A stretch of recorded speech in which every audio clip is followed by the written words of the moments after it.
The Nepo baby tax scandal and the ghost flood control projects. Imagine losing 118.5 billion pesos, not to a natural disaster, not to an economic crisis, but to ghost flood control projects that never even existed. That is the startling reality the Philippines faces today. And while ordinary Filipinos drown in rising taxes and literal floodwaters, some Nepo babies flaunt luxury cars, designer bags, and private jets bought from wealth they never genuinely worked for. But let me ask you this. How is that those have the least pay the most, while those have the most seem to pay nothing at all? For me, this is not just unfair. It is insulting. It is a slap in the face to every hardworking Filipino who sacrifices daily just to survive.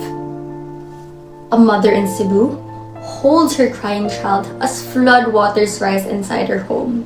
The river beside her barangay overflowed because the flood control project that was supposed to protect them existed only on paper.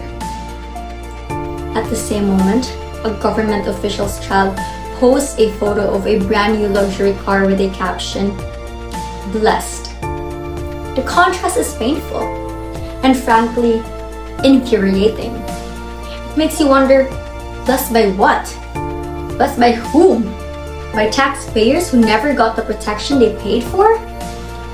This is where I bring the quotation from former BIR Commissioner Kim Henares, who said, "If your lifestyle does not match your declared income, something is wrong." This simple line exposes the heart of the problem, the widening gap between public service and personal enrichment. And personally, I believe we have let this gap grow for too long. We saw it again during Typhoon Tino. Homes washed away, landslide destroyed communities, yet some officials were nowhere to be found, and some even spotted vacationing abroad. Meanwhile, ordinary citizens like us were left asking the most basic question: where did our taxes go? The tragedy is not just the flood, it is the system that allowed it. Ghost projects, untouchable officials, Nepo babies flashing wealth online while taxpayers struggle to survive. And here is the challenging statement I want to leave you with. If accountability is optional for the powerful, then justice becomes impossible for the powerless.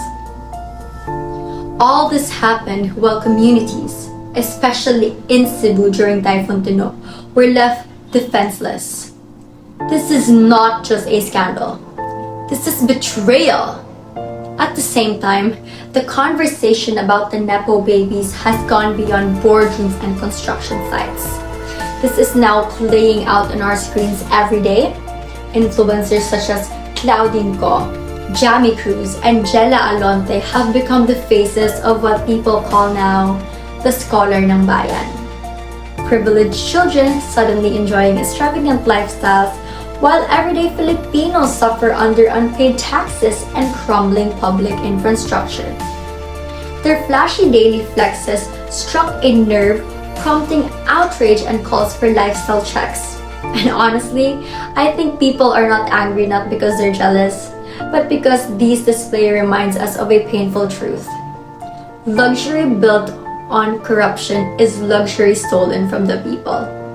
If our taxes were meant to fund highways, flood walls, and bridges, then why are we seeing them fund designer shoes and overseas vacations instead? This controversy is more than just a trending issue. It is a mirror reflecting fiscal injustice embedded in our system. Tax reform, transparency, and responsible governance cannot succeed when billions vanish and no one answers for it. We cannot keep telling ordinary Filipinos to pay their taxes faithfully while Nepo babies enjoy lifestyle funded by corruption. And personally, I believe no country can move forward when its leaders look away from suffering yet look closely at opportunities to enrich themselves. If public funds continue to disappear, then disasters like Typhoon Tino will continue to destroy lives that could have been possibly protected. So today, I challenge all of us, students, citizens, future voters, to demand better, demand transparency, demand accountability, demand a government where every peso is protected and where no one is above the law, not even the privileged children of the powerful. Because the truth is simple. We deserve a country where our taxes saves lives, not where they fund luxury. Thank you.